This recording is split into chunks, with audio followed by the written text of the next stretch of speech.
Well, welcome to Bigfoot Odyssey's Researchers Reports. We do have a great show for you tonight. With me, as always, producer and co-host of the report, Miss Daniela Iolo. How are you, Daniela? I'm good, thank you. Good deal. And our guest this evening, gentleman coming to us all the way from the Pacific Northwest up in Washington, creator of The Tall Ones on YouTube, Mr. Brent Dill. Welcome, Brent. Hi, thanks for having me. Great to have you here. Before we get started, we'll remind everyone once again, please keep it clean for us in the chat there. Just be respectful. That's all we ask. We're going to take questions a little bit later on in the. I can't see any questions. I can't see nothing coming up new. Can you see anything? I see comments. I can't. I'm going to come back in and out. Or is that not a good idea? Yeah, that's fine. I've got it. Go ahead. I'll finish the intro now. Thanks. We're just professionals here, Brent. Let me tell you. But yeah, just ask you guys, keep it clean, keep it professional. If you disagree with somebody, there's no reason to get out of hand here. We'll work it out peacefully and respectfully, and hopefully get through this amicably. But is that better? Welcome back. Have you finished your intro? Yes, I have. We did the whole show. You missed it. It was great. Yeah, it's good. I can see everything. Thank you. All right, because we got to have that.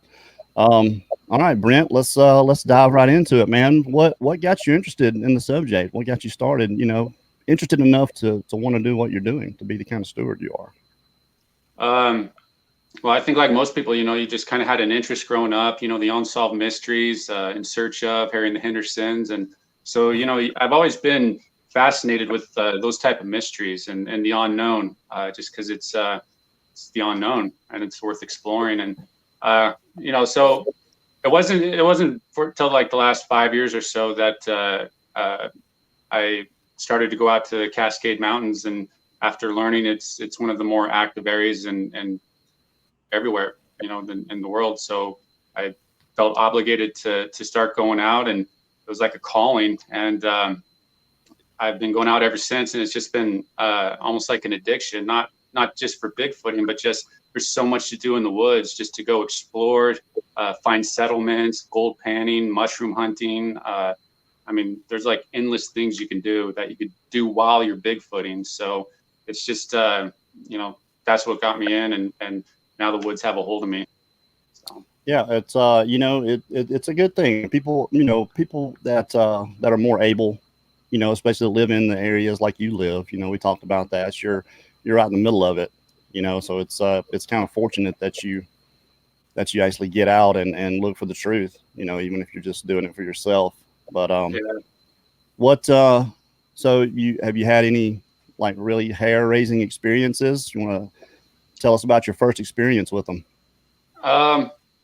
It's all I could say is potentials, because I haven't had a confirmation sighting, and I made the mistake once of, thinking something was a Bigfoot and it wasn't, and it was really a bummer. It's you don't ever want to be in that situation. So I always now just go with everything's potential until I actually see, some sort of confirmation. So yeah, there's lots. Of different things of wood knocks. I had potential sighting twice. One right next to a potential footprint that I found. We've experienced wood knocks. Heard a yell. Stuff shadowing you in the forest. A lot of potential prints. You don't get a lot of good prints here because of the way that the terrain is. It's a lot of moss and undergrowth, so you don't get defined prints like in the mud. So just kind of nothing I could say concrete is Bigfoot related, but a lot of potentials out there. That's good. I personally like that you use that word potential. It invokes a sense of questioning, and I think a lot of people do look at that and make those absolute statements and say, yeah, this is definitely Bigfoot, and just the fact that you don't do that, that's kind of a rare thing, actually. It's especially if you're dealing with like audio situations where you don't actually see what's making the sounds or see what's doing the tree break, and you want it to be Bigfoot. So a lot of people just naturally start to apply it to Bigfoot, and I don't think that that's very responsible, because it's just, if you go with how research is supposed to be done outside of the Bigfoot community, if you go to any other research field, there's certain protocols that you go through before you determine something is factual. And in the Bigfoot community, it seems like there's a bypass where you don't need to do any of that. You just go put it on YouTube and declare it and defend it with everything you have. And it's unfortunate, but people just question less and less, isn't it, rather than questioning more. Yeah. It seems so easy to kind of connect dots that might not be there. Well, I experienced it firsthand with this Bigfoot tree, where it was a tree that, it just, it really gave you the impression, and I could see how people could, want to just go ahead and label something a Bigfoot without getting that actual confirmation and, the actual physical custody of evidence to show that, okay, this was a Bigfoot. Just because you see an interesting tree break or, other trees, trees shoved up in other trees, it's not responsible just to label it Bigfoot. It's we need to figure out, really dive down, document the entire area, so other people that's looking at it, like online, could really help evaluate to kind of maybe help come to a conclusion. Because there's a lot of different things that people don't know that happens in the forest, that the Forest Service does, loggers do, and what natural like snow load will do, or like avalanches happening that will take trees and shove them up in other trees. And so there's a lot of different things, especially with like logging. I hear a lot of I found all these trees and stuff that were in an area that loggers can't ever get to, and it's if you know how logging works, how they have like a pulley system with wires, to pick up those logs and take them up, so they don't actually need to get hard, the heavy equipment down to these areas. They have wire pulley systems to get into these areas that many people later go to that think that there's no way a human could have done it. Well, what you're talking about, unfortunately, it's part of the human condition, confirmation bias. If you want to make two things sync up, you can. We often look for evidence of something that we already believe in, and then kind of marginalize everything that doesn't. Mm-hmm. So it's like I said, man, it's rare for someone to actually take a truly objective view in this, and not label everything a Sasquatch. Absolutely. Well, I mean, it's not something that I started off doing. It's a process I had to grow into, because I made a lot of mistakes early on. And that tree was a really good learning experience for myself, because I was able to, go through a lot of stuff in a short amount of time. And it's listening to other people, it's setting your ego aside and just listening to people who have more experience than you. And a person who helped me shed my priming and confirmation bias was somebody called Stephen Stroyford, and he does Bigfoot books. And so he was a huge asset. So if, people like that are really important in the Bigfoot community to help keep things grounded and keep the investigation high, so we don't have this low hanging fruit of everything is Bigfoot related and stuff. So, anybody else out there looking to get into this subject, I definitely recommend, listening to people who are right-minded, that have the experience to, maybe help you, guide you along the way, because there's nothing worse than going down a rabbit hole that leads you nowhere.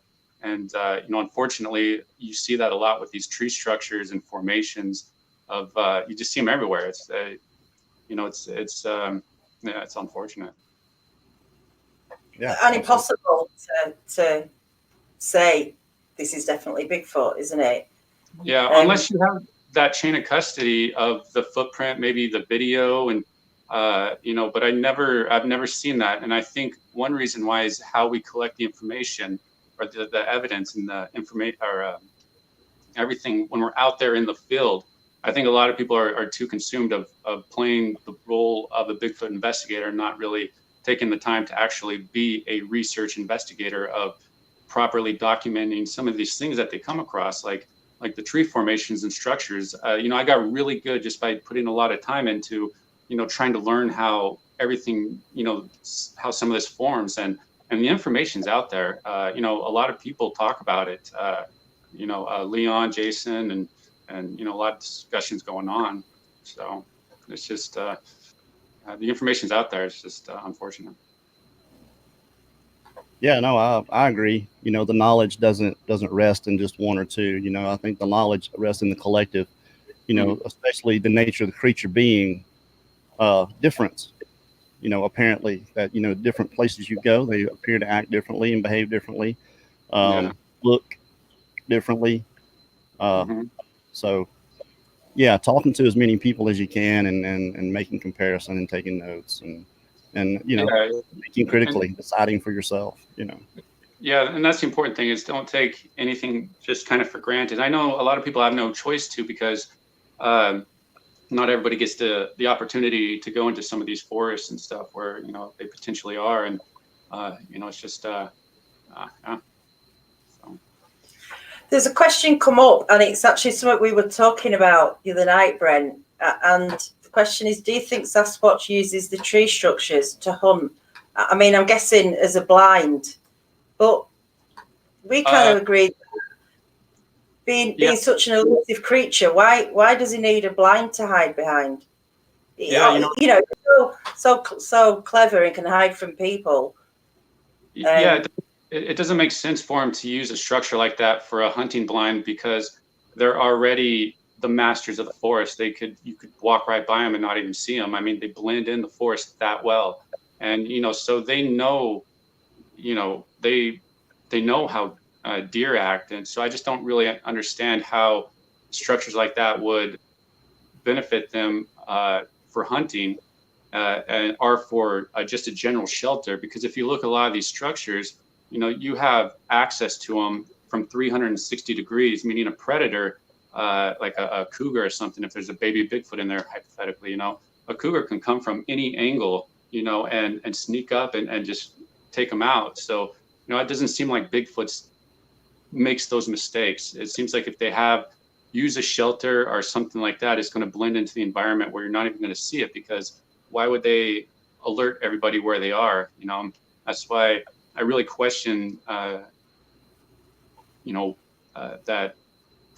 they would use something like that for hunting. For humans, absolutely, because we don't have their ability and patience to just be there silent and quiet. So, and there's no evidence to support it as well. I'm always open-minded, but we need to have the evidence to help back it up. And just because we find it in the woods doesn't mean it's Bigfoot. And there's a lot of evidence, just doing a general Google search or on YouTube, to show actual people making those type of structures. There's companies that will take you out to the woods to show you how to make them.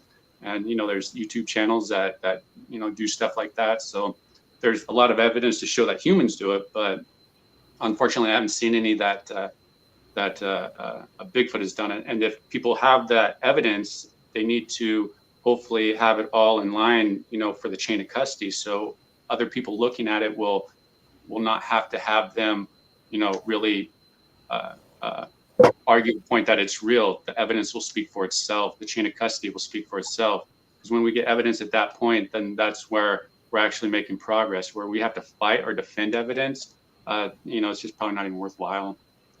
Well,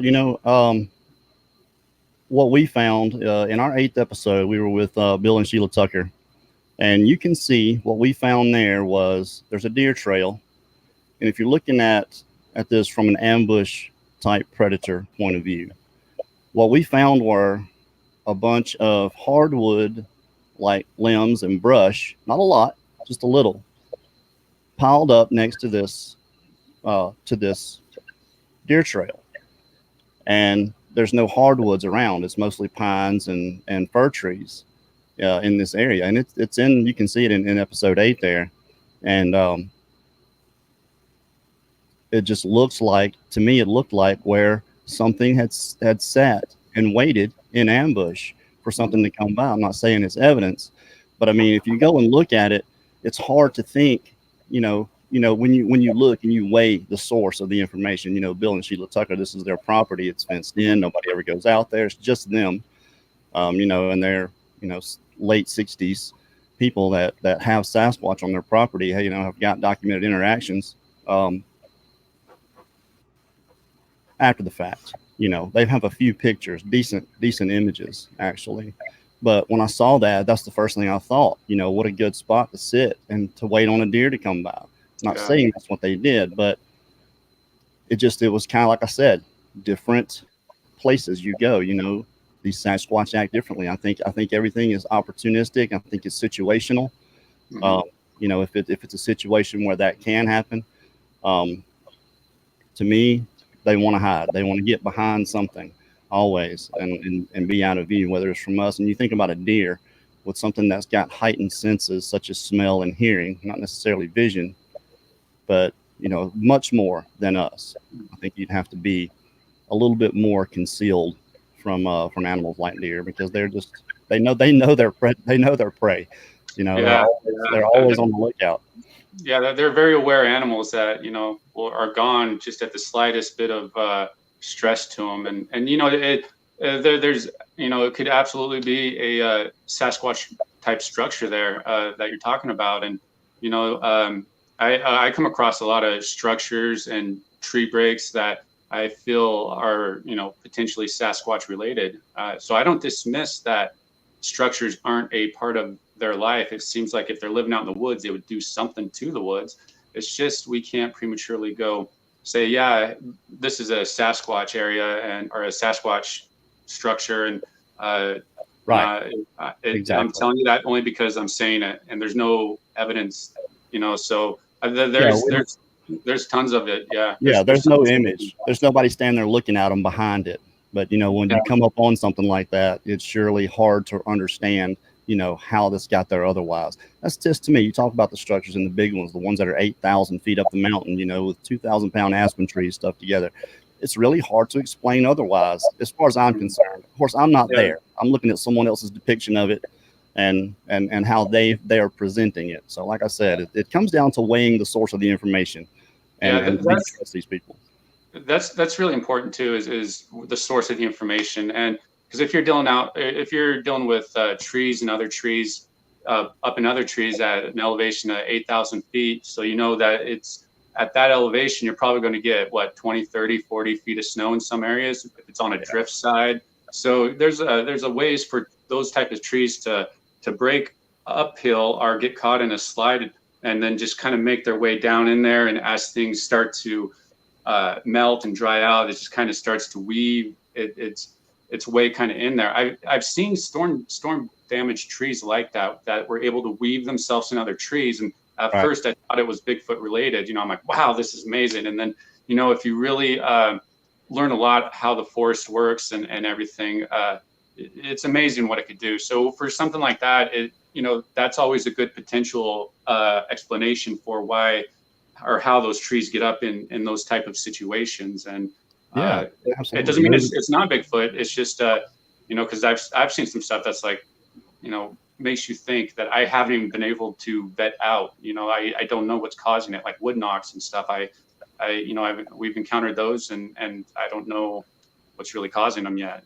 It's an open investigation. But the thing is important is we're not declaring it that, and I think that's what causes a lot of issue in the Bigfoot community, especially the people that don't feel that that's responsible, and so they're always that kind of clash and stuff. Well, that's true, and I didn't think about that. A lot of people really don't think about that. Is snow is powerful. It's water, and when it's on the move, it can absolutely, when you've got the 20, 30 feet, deep drifts and they start to move, trees don't stand a chance. So that's a very, very good point. Yeah, something I didn't really consider. Yeah, and it also goes back to how is that particular tree? How is it being recorded? How is it? Is all the angles, like, is all the potential possibilities of the surroundings of what it could be? Is all that information being collected, or is that person just focusing on the tree and just one is just implying it is Bigfoot?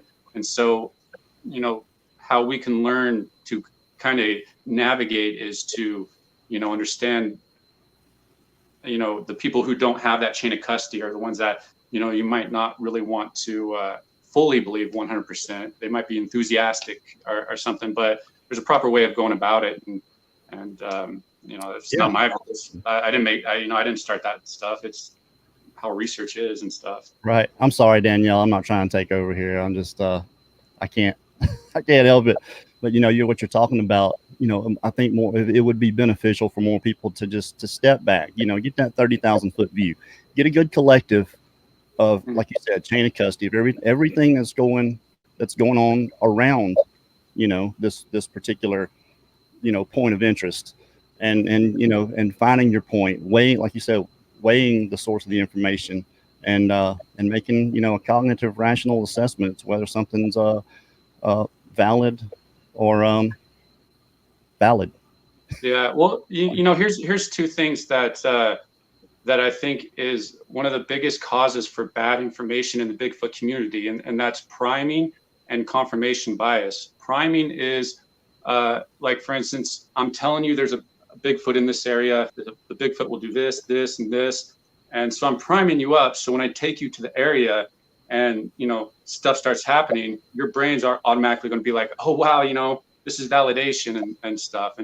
And I experienced that. I had that personally. I experienced priming and confirmation bias in the most humiliating way of sorts. And so I could see how it plays a role in Bigfoot research just by the conclusions people come to. And luckily I had, I was talking to Stephen Stroyford, and he's the one who helped me shed that confirmation bias and priming by telling me to stop trying to prove what's out there, just go find out. And that, I don't know, just clicked in my head, where it was like a slap in the face that just kind of wiped all that priming and confirmation bias. So when I went out and did the investigation on this tree that's been lingering for 8+ years, I was able to get it all figured out within the first hour, mainly because of my mindset and my perspective of how I went into the investigation. Because before, I went in thinking there was a Bigfoot underneath this tree. So my investigation was geared towards that. And, the other people I was working with was geared towards that. So I ended up going further and further away from the tree, just looking for some entrance, to the point where I was like hundreds of yards away trying to find some cave entrance. And it was all kind of a waste of time because of the priming and confirmation bias I had. And once I had that shed, I was able to look at things more clearly. And, hopefully in time, we can better understand how that works in the Bigfoot community, so we can have better discussions about it, instead of just, being at each other's throat, trying to emotionally defend evidence that we think is Bigfoot. When right, it's hard to do. It's hard to do for human beings to be completely and totally objective, because you're out there. Most people are not really looking for Bigfoot; they're looking for evidence. Bigfoot. They're looking to prove it, and that's what I was doing, and that's the problem right there. It's that mindset of proving it. You just need to go find out what's going on. Don't prove anything. But unfortunately, when people are trying to prove it, they get a lot of attention from it, and that just attracts. It's a hard balance. It's a hard balance to be open-minded and skeptical at the same time, because you really want to confirm that these things exist, and you want to go tell the world, look what I found. What do you think? And then someone tells them what they think, and then they blow up. Unfortunately, I can't wait for that. It's I think why people get upset is because also when you try and take away or make a point about something, it kind of feels like you're trying to take the whole Bigfoot thing away from them, rather than it's just one point I'm trying to get at, rather than I'm not saying it doesn't exist. I'm just saying, and it feels like people have to attach everything to it. Otherwise you're breaking up everything that they believe in. And, I've really never experienced any sort of subject where people have so much faith to the point, the belief that they'll humiliate themselves almost, just to hang on to something that they don't actually know, and It's taking someone else's word for, pretty much, and yeah, that's Well, and not let it be as not a personal thing. It's just a discussion about something. It's I get told all the time, why am I even in the Bigfoot subject? That I'm such a non-believer, and that's actually furthest from the truth. I wouldn't be, spending years, thousands of dollars, and a lot of time out there trying to, help figure things out. So I really believe that there's something to this. I really believe that they have the room to be elusive up here. I mean, it's insane, like literally insane to try and track one of these things down. It's like a needle in a haystack, and the needle's always moving, and you're just never going to, I mean, I don't know. There's plenty of opportunity for them to be real. And so, it's that hard balance of trying to help communicate and educate people of, that aren't further along on the topic, and not come off as a troll or as somebody who's negative and stuff. So for me, it's a learning process of how to try and talk to people. And, you get to the point where it's like, you just really, it's a beast upon itself. There's nothing you can do. You just end up wasting your time trying to talk to people. And, it's one of those things where you have to decide on how much time you want to put into that, into talking to those people and stuff. This subject is a time zapper. You can literally lose so many hours just. Yeah, just online researching. I mean, I spend so much time in the woods that it's like most of my free time is just spent in the woods, not just doing Bigfooting, but just being out there. There's just so much to do out there. Nate, the whole Bigfooting topic, because I'm a business owner and I was, really business orientated. And once I got that calling to go out into the woods, it really kind of changed my life. It really, in a really good way, because it put things in perspective that it's not all about work and trying to be, a status or whatever. It's, Bigfooting brought me to nature, which opened my life and changed my life in a lot of good, positive ways. So if I never find Bigfoot, at least, it gave me the opportunity to find all these other passions that I love in life. So I'm not going to be too upset if I don't find them. If it's nice, I'd love it. Trust me. Yeah. There's nothing better. I looked at the places you go through, and just to be able to walk through there and just experience it on its own is, priceless, really. Some of those places. So if anyone's putting questions up, can you put them in caps, please? Because I can't really make them out. Thank you. Yeah, because I do a lot of off trail. Like we try to go to a lot of the most remote areas that you can get to within the time frame that we have, just to avoid any type of human contamination. And I go out with a handful of people, Cosmo, Craig, Tommy, and we just go out and try and do our best to collect the evidence. We don't all agree on what Bigfoot is or what evidence is, but we all work really well together. We all, are just kind of looking for the truth, and we don't need to get mad at each other for, fighting over evidence kind of out there. But, so it's a fun topic. There's something that I want to address right quick, and this is Guy DeVere. Shut up. Why is that your vote? Yeah, well, he's mentioning, shooting and me shooting, and he's right. I did mention that in one of the shows. As Kerry, you say in one of the shows that you would shoot him definitely if you have the right position or rifle. No shooting, so no shooting today. No, well, what you have to look at, Guy, is this, kind of chronologically. At the time when I had my experience, I didn't know anything about him, and my impression was this thing wanted to hurt me. So yes, at the moment, because of what I didn't know and understand, I would have shot it. Absolutely. If I'd have had my rifle, knowing the way I was then and the position I was in, yeah, I would have. But knowing what I know now, and that's why we do what we do. We try to educate as much as we can and get people to be aware of these creatures. And I mean, I say educate. We don't really know much to educate anybody with. But that's why we have these discussions and we have these shows, and we go out and tell people's story so people can collect and decide for themselves the behavior of these creatures. and that shooting them is really a bad idea in my mind. I think it's just a suicide mission if you pull the trigger on one. But that's just how I feel about it. But at the time when I said that, if I would have shot him in the moment because of what I didn't know. That's why I think it's important that we just get awareness out there as much as possible. So I hope that clears things up. I hate for anybody to think that I want to shoot one of these things, you know. So I apologize for breaking up the flow here. Well, I mean, we all make mistakes, and you know, I there's another local investigator here, Cascade Bigfoot, who has come under scrutiny for shooting at him. We like Mark. Yeah. Yeah, it's just one of those things where and he's really regretful, and he's still trying to tell people that he's not trying to go out and kill one. And so it's one of those, you just learn from your mistakes, you know? Sure. And just, yeah. Absolutely. What you got, Daniela? This one here. Can you explain the field guide process you use to obtain data? Well, I just go document it the best I can.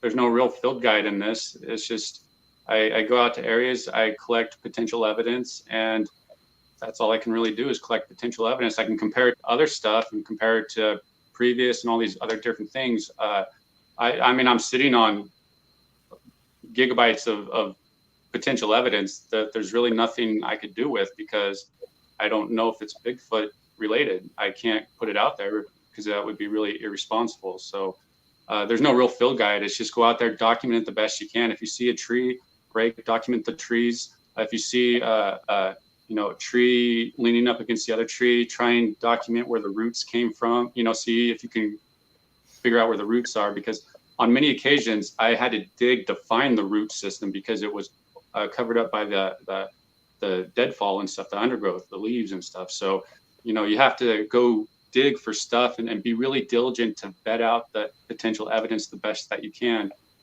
because that's going to raise the bar on, you know, leading you to the right direction and stuff. So that's all I can really recommend, is just, and don't get emotionally attached to your evidence, because unless you see a Bigfoot doing it, you can't get emotionally attached to it, because you can't verify or confirm that it was a Bigfoot who's done it. And I see that that's one of the biggest issues in this online social media aspect of Bigfoot, is somebody posts something and they're really emotionally attached to it, because in some ways it defines who they are as a person, you know, their beliefs. So like you're talking about earlier, when somebody gets attacked, you know, they just feel like their belief is being challenged and they get really emotional, and next thing you know, they're going at it and they're all defending this tree break or whatever, don't even know what did it. And right. Here's a situation and a question for you. Okay. Let's take belief out of it completely. All right. Let's take someone that's actually seen one of these creatures. They know what they saw. It's one of these things. And to me, what that does is, you know, it removes a lot of speculation. You know, this creature exists, so there are answers to these questions. Yeah. So you take someone like that and you get them out there and they find this strange evidence in this area where they saw this thing. Do you think it's harder that person's going to get more emotionally attached, do you think, to that type of evidence, just because they know they've seen it, they know it's there? You know, they're not questioning whether it's there or not, or whether it's real. All that's already out the window. Yeah. Do you think they get more emotionally attached then? Yeah, absolutely. But they should also leave themselves a back door to be able to understand that, okay, maybe it wasn't a Bigfoot. Yeah, you know, it's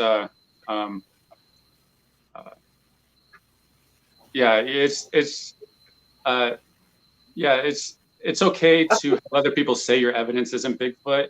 You know, you don't have to go fight with people to say it's Bigfoot, you know. Right. So if a person, you know, has that, because, like, you know, you have your confirmation sighting, and so you know that they're real. I'm playing from behind in a lot of ways. You know, I'm sure if you came to my, you know, to the areas that I go at, you'll be like, oh yeah, you know, this is most likely Bigfoot and all this stuff. Even it's hard for me. It is hard. It is. I'll admit it. It's very difficult, and I think that speaks to the difference in a lot of opinions and a lot of beliefs is their level of experience, what they've experienced with this creature. Yeah, but it also comes back to the chain of evidence of how we came to that conclusion that we think it's a Bigfoot. You know, just because we saw it in the area, we can't just necessarily say it was a Bigfoot because you know, it's just, it goes back to that whole chain of custody. It would be really refreshing to say, oh yeah, this is Bigfoot because I saw him in this area and this and Right. that. You know, it's just, I just feel that, you know, that you can't really, it's hard to really say that without. Yeah, if you're not finding tracks or hair, yeah, tree structures to me are the biggest question mark. Absolutely. But the easiest thing to find out in the forest, because, you know, when I first started doing this, I started getting into the tree structures. I was part of the project Go and See. You know, I talked with Nathan Rio and you know, about really good areas to go. And I would go and I'd be like, wow, here's all these tree structures. And I'd show them and be like, wow, this is cool. And you know, but something just didn't seem right. It was too easy. I was like, if Bigfooting is this easy, why are we in the state that we are with the lack of knowledge?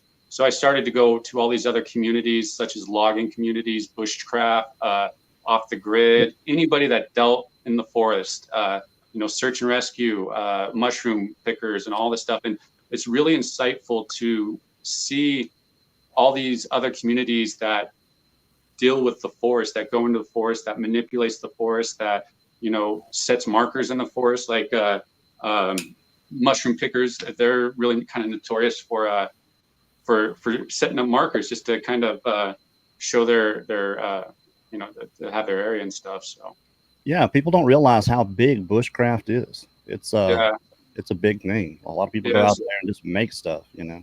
yeah. So that's how I kind of made progress on the whole tree structures. As much as I wanted to tell people it was Bigfoot and think it was Bigfoot, it's just unfortunate I just didn't. I do think Bigfoot does do some stuff. I mean, I've come across tree breaks that are you know, like tree snaps that are really hard to explain. So I still have a lot of stuff that I've come across that I can't vet out, that I can't explain, but it's also something that I can't go post and say, hey, look, this is Bigfoot. Right. You know, so that's just kind of one of those catch-22s. Well, I just try to me, to get out there as much as I can. there's nothing wrong with showing people and making it a point of interest and asking for someone else's opinion on it. You know, as long as you're prepared to get the truth of how people actually feel about it and not, you know, get completely defensive.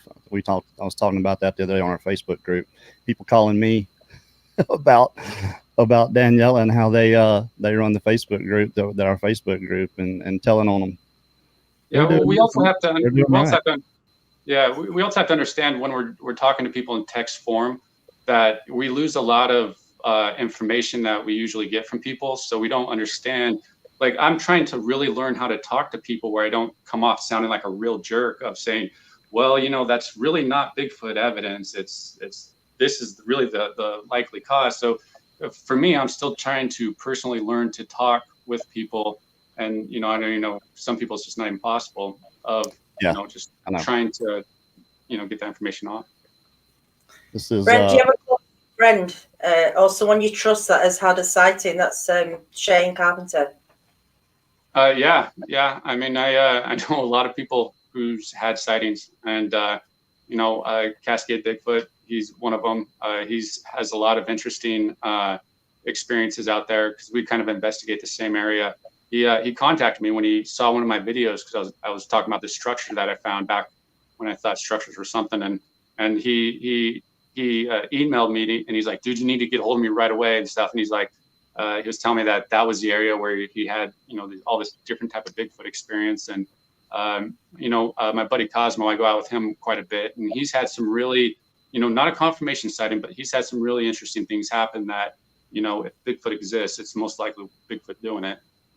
So, I mean, I'm sure since, you know, Bigfoot exists, I'm sure we can is Bigfoot, but yeah, so yeah, I know lots of people. I'm one of the few people who really hasn't had that type of sighting, only because, you know, I have two potential sightings myself. One of them was up in Index, Washington, which was like probably not even a half a mile from this potential print that I saw, that I found just kind of out in the middle of nowhere. And so I went followed this ridge, went down and did this whoop. And I saw something stand up, and this was about 75 yards away. And it was behind like clusters of trees. So it's not like you get a clear definition. It stood up and just started to walk. And the one thing that I can picture in my head is when you walk, or when it was walking, I saw this, like this right here, the swing of an arm, right? So it's like, wow, that's crazy. So it was pushed up against the river. So it started to go up this way. So I chased it up on the top of the ridge to kind of try to cut it off, because where it was going, I was able to get the upper hand on it, because it would have been lower down here. So I went and ran and tried to chase it to cut it off. But with up here in Washington, the undergrowth is so thick that, you know, you start running, then it starts to go to a slow jog, and then you're like trying to work your way over all this deadfall. And by the time I got, you know, anywhere close to where I could see down, it would have been like far gone. And I tried to get down into where it was, but you know, it's I don't think I was able to get down in there just because of you know, the undergrowth and stuff. So I don't think I got to exact spot, but I got pretty close to it. And I didn't find any prints or anything like that. And is it a Bigfoot? No, I don't know. But it goes back to what you're talking about. It coincides with other evidence that I found there, other reports that people talk about. But unfortunately, it's just a potential sighting. And Right. so, yeah, I mean. What about vocalizations? Have you heard voices or anything like that that you could possibly call potential evidence? Yeah. The one time I was with Mark, and we were at this Cascade Bigfoot, and we were out at this one area, and he was taking me to this area where he was showing me where he had some experience at. So it was actually the area where he got pushed. And so as soon as we get done opening the doors, we hear this.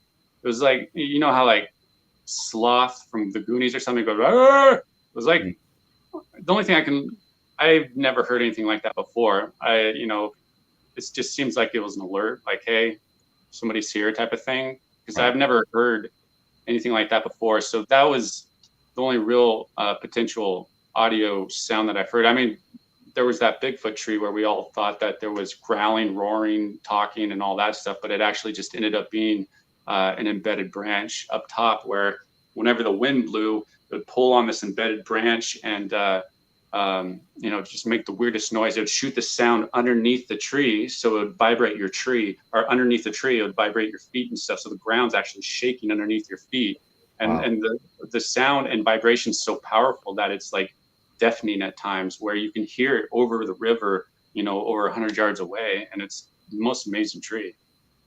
But outside of that, no. As far as audio, What do you think? Well, I'm sorry. Bob. When it comes to rock throwing, what else than Bigfoot could do it?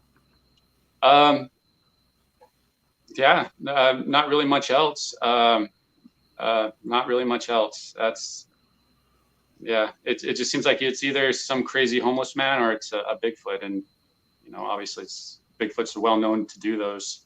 You know, with pine cones, I thought one time Bigfoot was throwing pine cones at me at this tree, but it ended up just being pine cones that were being like vertically shot, you know, at me from, you know, it would fall with the wind, and it would hit me and stuff, which I confirmed it was falling and stuff. So, yeah, but with rocks, I've never been hit by a rock or had a rock thrown at me, but yeah, nothing else I could think of that would do it.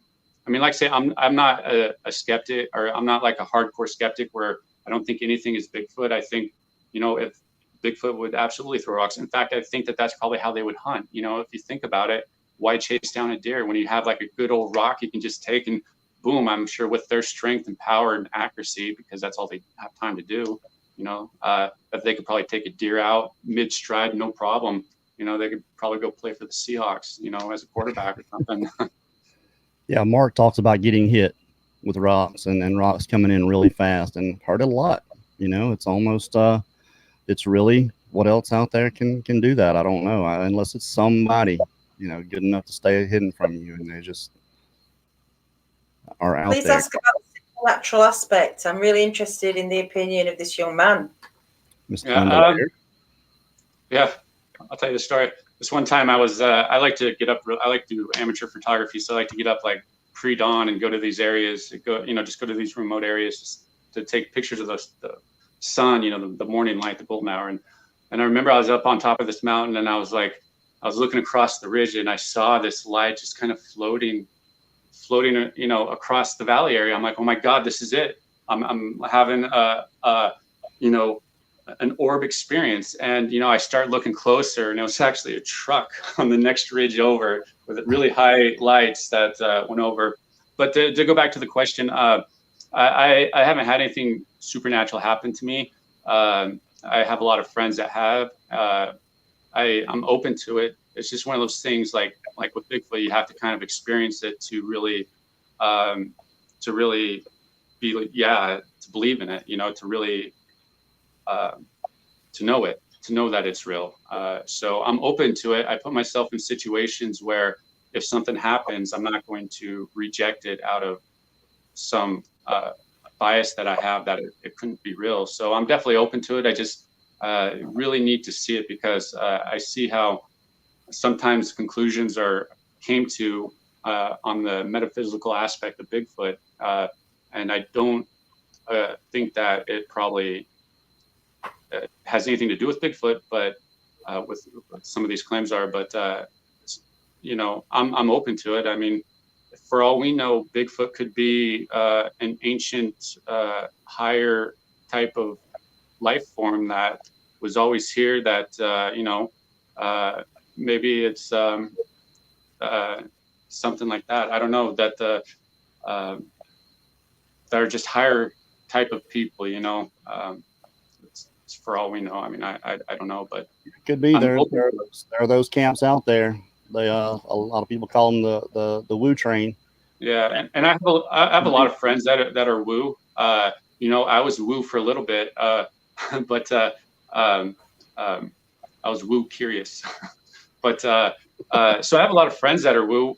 We don't have like the same beliefs and stuff, but again, we could still be friends, and I don't have to go prove them wrong, or they don't have to prove me wrong. They can just tell me their experience, and we just go on with our life. So I think that that's important to not, just because somebody thinks different and somebody has a different belief doesn't mean you have to consider them your enemy. Especially like with the woo and stuff. I just noticed it's the people who, Matt Johnson, he did a lot of negative, really did a lot of wrong, bad for the woo name, because he kind of took it off the deep end. It's unfortunate, but so yeah. I just want to. There's two questions here. One's Don and one's from Ruger Ridge. He's like, writing off tree structures is nothing. He's throwing the baby out with the bathwater. But we're not saying that. I think we're saying it's just to not think everything is to be a little bit more. Yeah. Well, like I say, it's like I don't dismiss them. I don't. It's just I can't prove that it's Bigfoot. So there's nothing I could do about it.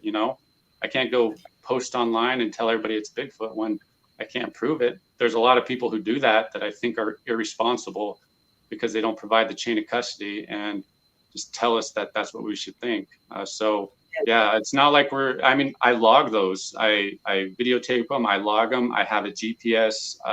Everything that I do is GPS located that I have that's overlaid on a map. So everything that I document's laid out for me.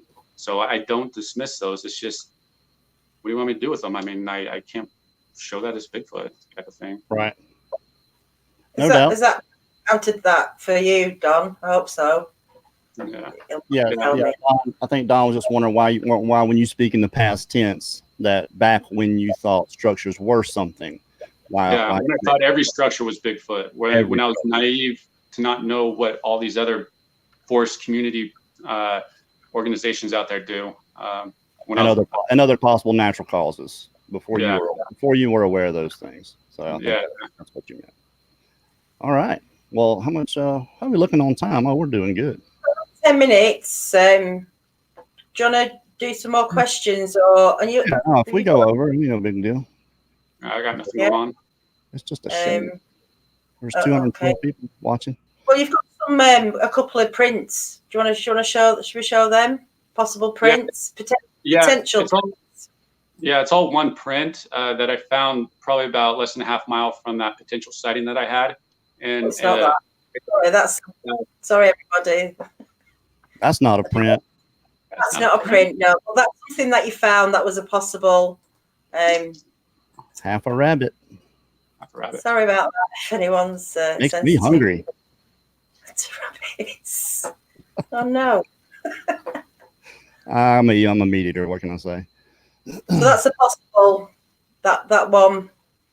Yeah, that's the toes. There's I think I sent 3 in all. It's all one picture zoomed in closer to the toes. But there's another one where I have my gun that's it's only like 11, 12 inches. Like I said, I don't know what it is. It's one print. That's all it was. I was down this area that it was the snow was starting to melt. You know, it'd get up warming above in the daytime and freezing below at the nighttime. And you know, I came across this one print. I looked everywhere all around and I couldn't find it. And it could absolutely be a bear double print. Like I say, it's important not to get emotionally attached to the evidence, but you know, I showed a bunch of people, Jeff Meldrum, and everybody agrees that there's too much melt in the print to really have, you know, definitively say what it is. Well, what do you think of the potential of that just being maybe a wolf or a cougar print, and the melt just kind of formed it into the rest there? Yeah, I would definitely say probably bear or something. You know, I'm always open. It's just it's, you know, potential evidence that could have, you know, that was just kind of worth posting or sharing. You know, I used to be leery of the single track until I found a single track in Florida, and actually I thought it was a single track.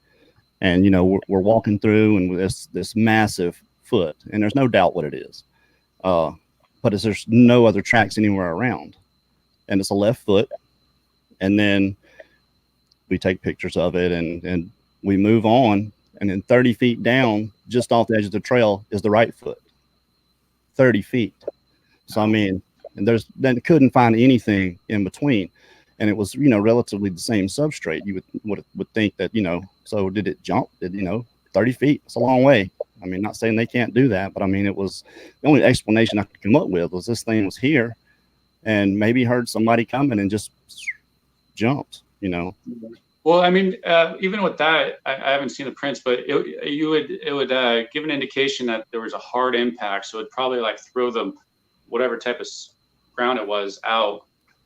You would think, unless they know how to land a certain way. You know, yeah, I mean, getting prints up here is pretty much almost impossible. We get a lot of impressions, which you can't really properly visually document to show, you know, but we get a lot of those. I don't know what causes them. They're big, you know, and you can see, you know, track lines and stuff, but it's right. It's you talk about bear double prints, and a lot of people say that, oh, that's a bear double print, but you know, that back foot's got toes too.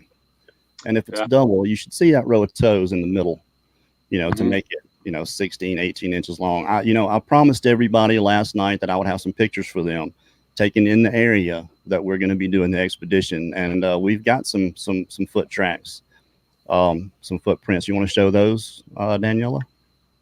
You've got some foot tracks? The ones that I sent you, yes. You didn't send many tracks. Yeah, I sent you two. You did? Okay. All right. Believe you. Well, somebody's up late. Yeah, someone is, actually. You're a trooper, Daniela. You know we love you for doing this. Absolutely. Yeah. I would not dare ever have anyone else do this show with me ever. If you quit, I quit. All right, that's a little hard to see, yeah. But you know, when I talked about Carl Gautreaux, what he had gotten on his back porch, you see that heel. And I don't really think that's the shape of the foot. I think that's the way they walk. That heel comes down and that foot turns. And you see that little S right there. I don't know. Can anybody see? Can you see my cursor? No, I can't see yours. Okay, we can just see yours. But yeah, that little S shape right there in the heel. It's not a real defined footprint, and it's only about 10 or 11 inches long. Mark Zaschke from Crypto Reality got this. But show that other one they got in what they call the sand trap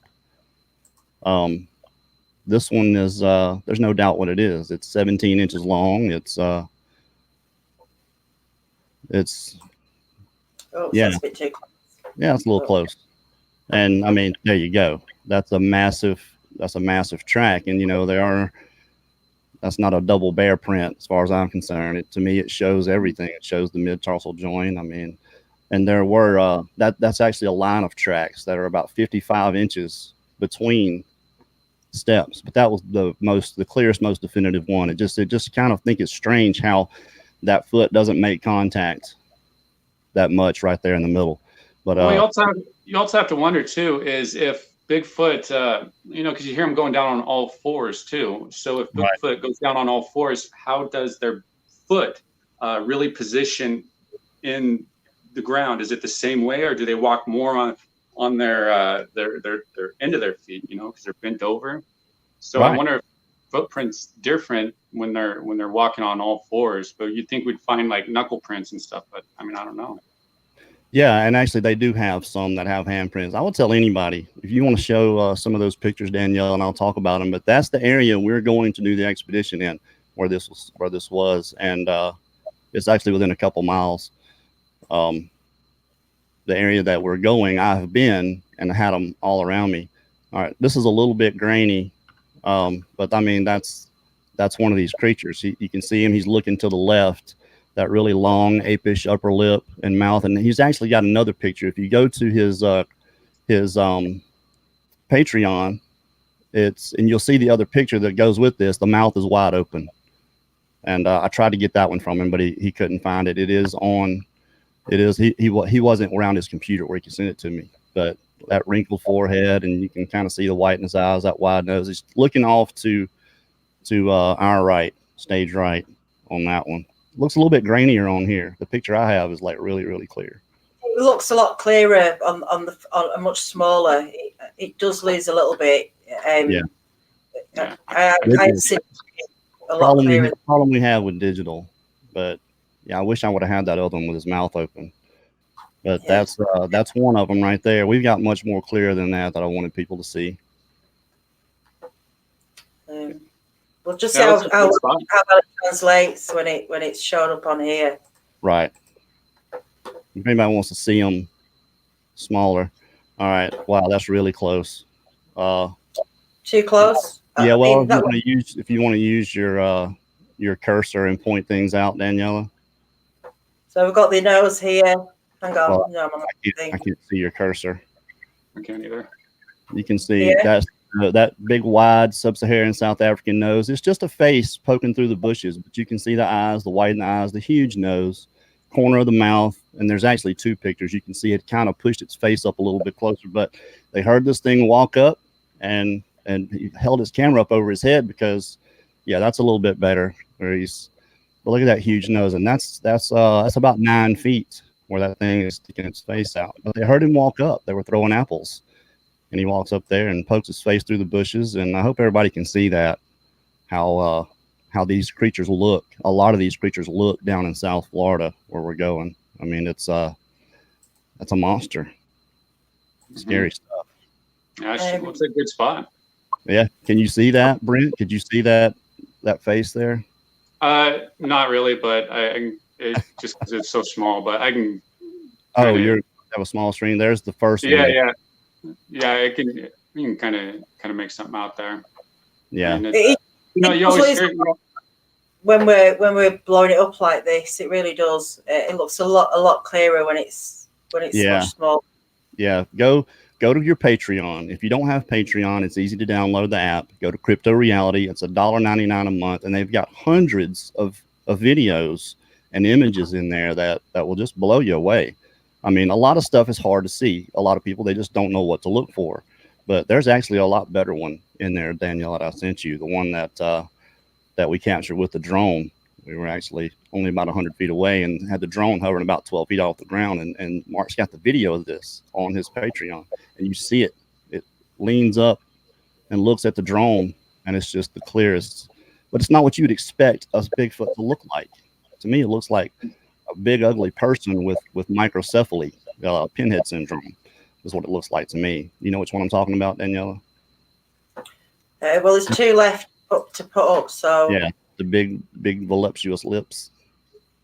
That kind of lends to that sub-Saharan South African DNA that Melvin Ketchum found. Is that it? That's it, is it?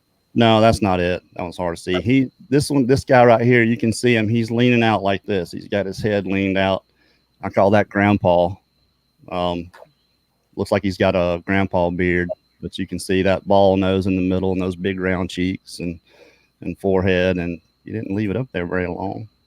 Well, sorry, I thought you wanted me to. Is that the one? No, that's not the one. It's the other one. It's the really clear one. There, that one right there. Now, to me, that's just as clear as it gets. People think the nostrils are the eyes when they look at this, but that head goes from that's the chin to the top. Show them there. Show your cursor there, Daniela. Where the okay, that's neck, that's chin, that's lips right there, the mouth. Show where the eyeball is. Yeah, right there. You see that? Can you see the eye, Brent? It's like this big on my screen. Oh, is it? Okay. Is it too small? Yeah, I'm using my cell phone. Oh, it's just like a little. But I mean, to me, and this thing just sits up and looks at the drone, and then it's got a palm frond right down in front of its face, and you see at the end of that palm frond coming down are two black spots. Those are nostrils, and then you can see the eyeball right there beside it. But it's got the wide cheeks and the big voluptuous lips, but they don't all look like that. Like I said, they all look different down there.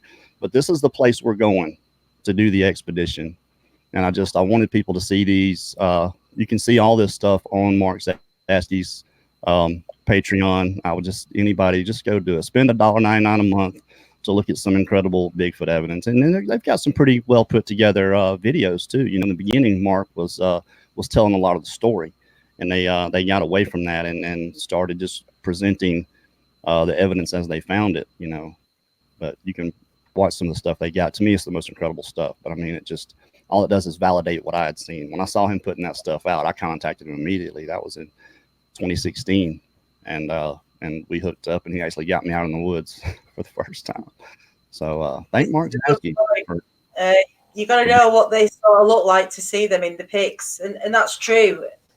And I found that Kerry, you know exactly what you're looking at. For me, it was a little bit harder, but once you pointed it out, it became, you know. Right. Well, I think if you go and look at the video, and you see them actually moving, and you see that thing just sit up and look, that to me, it doesn't get any better than that. You know, that's 4K clear. And I know people are looking at it like, huh? I know. I show people on my phone all the time, and they can't see it. But once I point it out, they're like, whoa, I do see that now. So it's just not knowing what to look for a lot of times.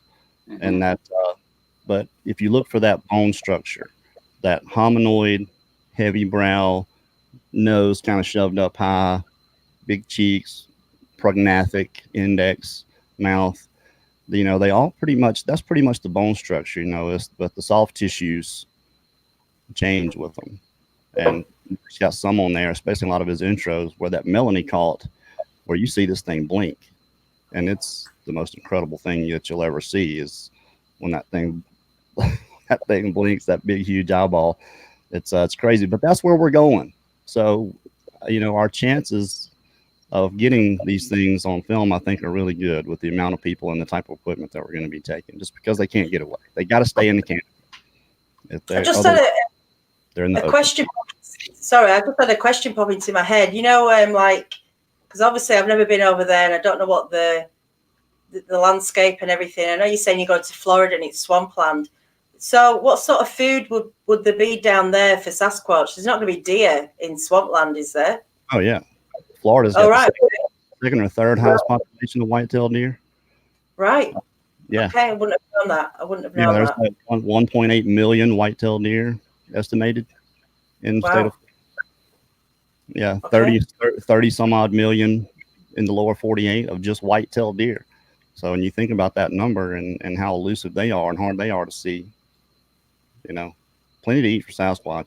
I know someone has suggested to me that I didn't suggest, they insisted the Sasquatch does not eat meat. And I just wondered how someone could know what they don't do, how anyone could know what a Sasquatch doesn't do if you've never seen them do it. You know, I heard a well-known researcher accused somebody of lying. And that's his exact words. He said, if you see somebody and they tell you that Bigfoot locks their knees back, they're lying. And how can you say that? How do you know they don't lock their knees back? Because you've never seen it. And if you have seen it and of observing them that much and you're not videoing it, you're an a-hole. Sorry. That's just how I feel about it. Yeah, there's some food down there. There's some food down there, Wes, that wants to eat you too. That's right.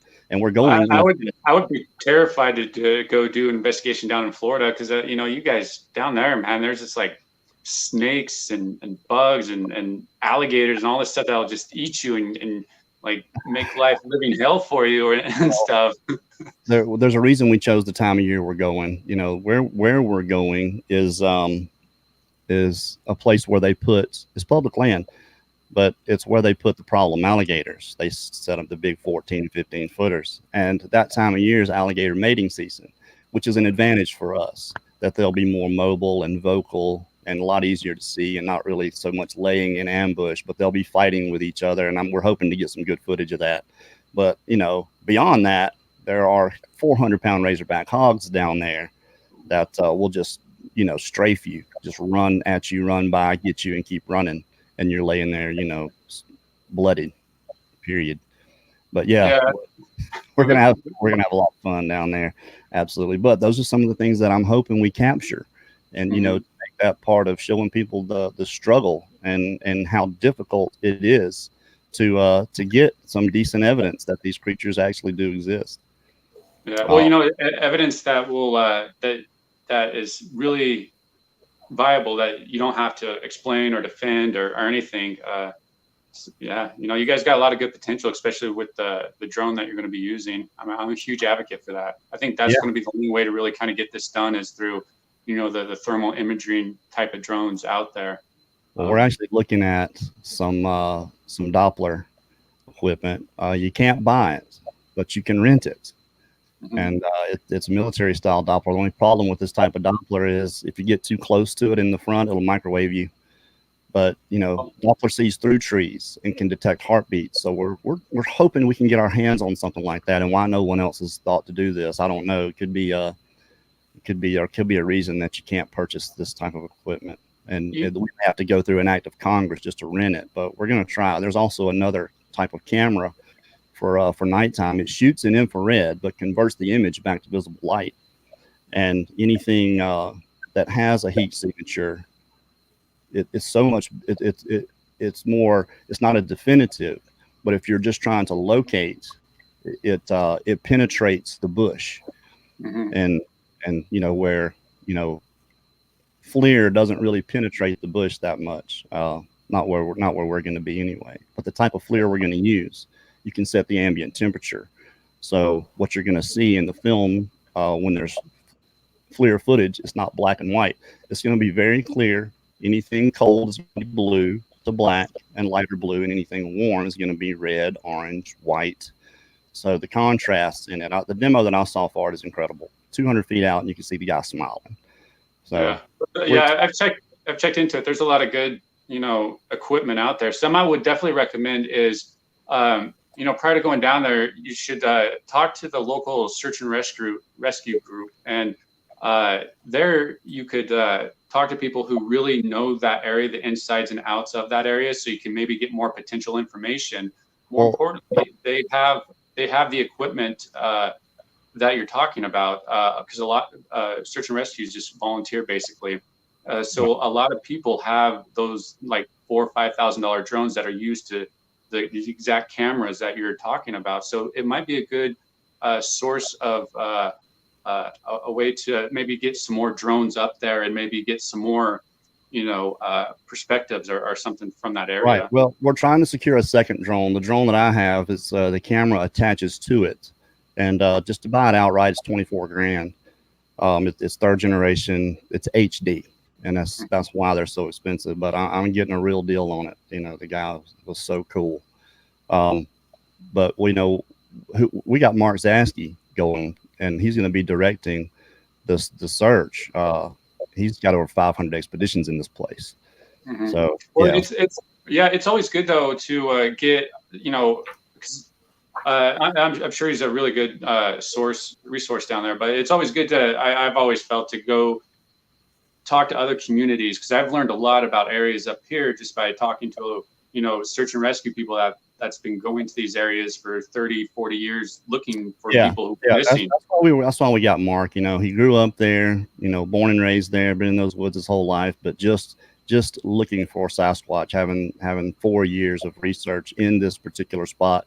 He knows it in and out, and we're trusting him because he knows where all the problem alligators are and stay, and are where he's observed them anyway. And it's going to be, we're lucky to have him for that reason. You know, they get, like I said, they get some incredible stuff down there with little of nothing. If they have more resources, I think they would have done what we're attempting to do a long time ago, which is catch things on the move. We just want to get them moving where people can look at them, actually ambulate through the woods. And it's going to have to be the drone. I'm a firm believer, unless you could, like, something that I'm trying to work on here is to create an environment, a low light environment here, you know, to kind of bring them in at night. And so I came up with this idea of using these lights. It's ambient light, because I think that whenever you have a flashlight, that's what you would call an unpredictable light source, because you can flash it around and you can easily go flash it and expose them like that. And so what I'm trying to do here is create an ambient environment to hopefully kind of bring them in, you know, really kind of put myself in the middle of, and I want to use different sections will have different lights on different wavelengths to see maybe if they can see all the wavelengths, or if they'll just bypass one. And you know, it's something to consider when you're out and about. I've got my own ideas about the hour light, but Miss Kathy was asking, it's Crypto Reality, Miss Kathy, Crypto Reality on Patreon, $1.99 a month, and you guys can go see. They've got really good videos and really good evidence. But what you're talking about, and the idea that I had was, you know, they actually did this thing with the hair, and how the hair diffuses light. When they put that light on it, it was like a prism, like it was just diffusing the light in every way. And what if these things walk in front of trail cams all the time? They're just not triggering the camera because it's not bouncing back. The hair's diffusing it, you know. So what if it's that they can't really see it? It's just they come by it, and because you look at some of these things like Les Stroud had, where he had the apple up there, and all of a sudden one scene's there, one scene it's gone. What if that's a really good explanation, you know, because that would also, you know, explain like the blending that, you know, the cloaking that's actually blending, where they just kind of blend in because their hair kind of allows them, you know, and evolution would allow that to happen as well, to allow them to be elusive. Because you got to think that Bigfoot, you know, 10, 15,000 years ago was dealing with, you know, some real ice age monsters that easily could have destroyed a Bigfoot and no problem. You know, so I'm sure that they had to learn to adapt and evolve certain characteristics to make them survive. Yeah, just made sense to me that if the hair does that, and you look at that hair under that microscope and you can see it prism like it does, it's crazy. And you can see that from Crypto Reality. They did that too. It was just insane what it did. And it just made sense to me that that it's not tripping that light because it's not reflecting back, you know. So that would explain a lot, because there's millions of trail cams, you know, out in the woods, and I'm sure there's trail cams where you're going that's set up by the state or by private people. Yeah, you know, we're going to put everywhere, but we're just not getting that really good, you know, Bigfoot. Well, look at the pictures you do get. Look at the pictures you do get. They're this close to it. Yeah. You know, and you get the eyeball. You know. So I don't know, just an idea. That's a really good idea. You know, that's one really kind of thrust up there as a good potential there.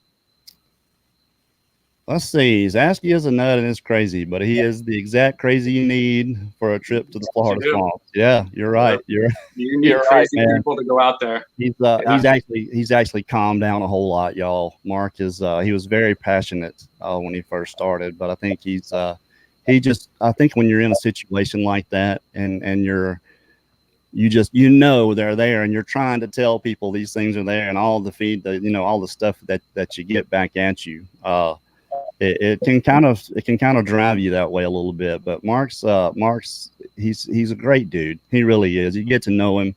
and he's a kind-hearted person. He's fair. He just was passionate there for a while. Not that he's not passionate now, and I think but he's gone beyond, I think, proving anything and just collecting the evidence and showing people. And like I said, I tell anybody, go look. He got off of YouTube for whatever reason. You eventually find your stride, you know, in this topic, and learn from your mistakes, and and learn how to communicate better, and learn who to communicate, pick your battles. And I was that way, so it's that saying though, isn't it? You don't have to be crazy to be interested in this, but it does help. I get told I'm crazy quite a bit. Yeah, that I'm insane, that I'm stupid for doing that. Hello, Rick.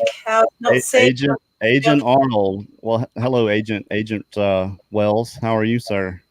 That's a little inside joke between Rick and I. We've all been labeled government shills. Jamie Harms, one of our really good moderators here, is a government shill. She works for the government, and AI, they're spying on us. Apparently, heard that. Got emails saying that, actually. So I talked to Jamie about that last night. That's funny stuff, I tell you. And I'm your pit bull, Kerry. What? And I'm your pit bull, apparently. Yeah, Daniela's my pit bull. That was funny too. You really are. You are. You attacked and go get them, right? Oh yeah. No, I just to get stuff out of the way, I talked to Callie on the phone. He's, really a good guy. We talked about the things we both did wrong in that situation, and I probably could have handled it a lot better after the fact. And again, one of those things. It's one of those passionate things that you're passionate about. But he did. He apologized for the way he came into the chat, and I really appreciated that. We talked for like an hour and a half, and so don't hold anything against old Callie. He's a good dude. I mean, he seems like a nice guy. I've watched some of his videos, other videos, but I mean, he seems like a nice guy, and I think generally, we're all good people. It's just sometimes we just need to learn how to disagree better. And sounds like Callie had a good learning experience. We all had a good learning experience with it, and nothing but positive things from that. We all get out of bed alongside some mornings, don't we? And that's we make mistakes, and it's okay to make mistakes, just as long as we learn from them. Yeah, exactly. Yeah. That's the thing. Standing up and admitting that you're wrong. I'm wrong a lot, but you know what I hear? I've heard this several times.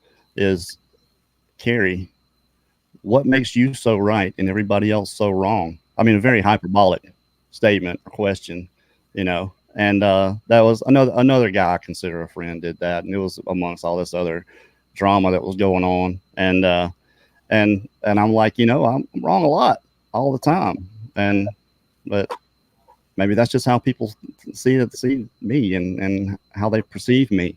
Sometimes I think I'm just right all the time and everybody else is wrong. I sure hate that. I do. But especially when we communicate in text format too, because a lot is lost in translation, and a lot of things get assumed and whatnot. Yes, I'm right a lot too. My wife, God love her. You're never wrong, dear. I promise. You're always right. We're now never wrong, and if we are, it's for the right reason. Remember that one. But hey, I got to get back to work. So if you guys want to, are we good? We have not a bad show here tonight. I think we did pretty good. Yeah, it's a good chat. Good deal. Good deal. Well, Brent, we appreciate you coming on. Everybody go and subscribe to the Tall Ones on YouTube, and check out what Brent's bringing to the Bigfoot community. I think you won't be disappointed. Thank you, Daniela, for setting up an awesome production. Once again, you do a wonderful job. Like I said, if you quit, I'm quitting. So that'll be y'all make sure Daniela never quits. So, but thanks everybody for joining us. Don't forget to check out Crypto Reality on Patreon, and that's it. I wanted to let everybody know what we've named. We've got a name for the film, the 18-hour-long excursion. The name of the film is going to be called 168 Hours of Bigfoot Odyssey. So that's The tag title is A Bigfoot Odyssey, but the main title is 168 Hours. We're gonna let the film describe the title. And that's just because of the way it's going to be presented in that type of format. There'll be an hour counter in the corner, and it'll be like hour 73. You know, the team feeling the rigors of the journey, and that's gonna be part of the narration. Is the time and the chronological order and way this thing's gonna be shot. So that's the name of it. 168 Hours, A Bigfoot Odyssey. So be looking for that in about 3 years. We'll have that out. No. I just want to say I'm looking forward to Saturday night because I've got the amazing Brent and Don by my side to take us through the hour. We're not going to be here. Linda and I will be in East Texas, in Jefferson, Texas, at the Texas Bigfoot Conference. We'll be there. We're camping out with Sisters of the Moon. We're shooting episode 12 with them. We're going to tell their story, and they've got some incredible evidence, a lot of audio stuff that you guys can listen to and decide for yourselves is this real, but some crazy stuff and some crazy stories too. So we're going to tell their whole story, and we're going to be at the conference Saturday. So if anybody can make it to the Texas Bigfoot Conference, come meet us. We'd love to see you. We'll be there with Sisters of the Moon. That's it. Okay. All right. I'm going to work. Yep. Thanks, Bye, Mom. Brent. Love you. Good night, everybody. Hey, Paranormal Portal 2-hour show here in about 35 minutes. Go subscribe to Paranormal Portal. Brent and Don are having their 2-hour show tonight. Not me. Not you? No. Brent Thomas and Don Yeah. Longbeard Don Longbeard for the Paranormal Portal. That's 9 p.m. Central, 7 Pacific. Be there or be square. Good night, everybody. All right.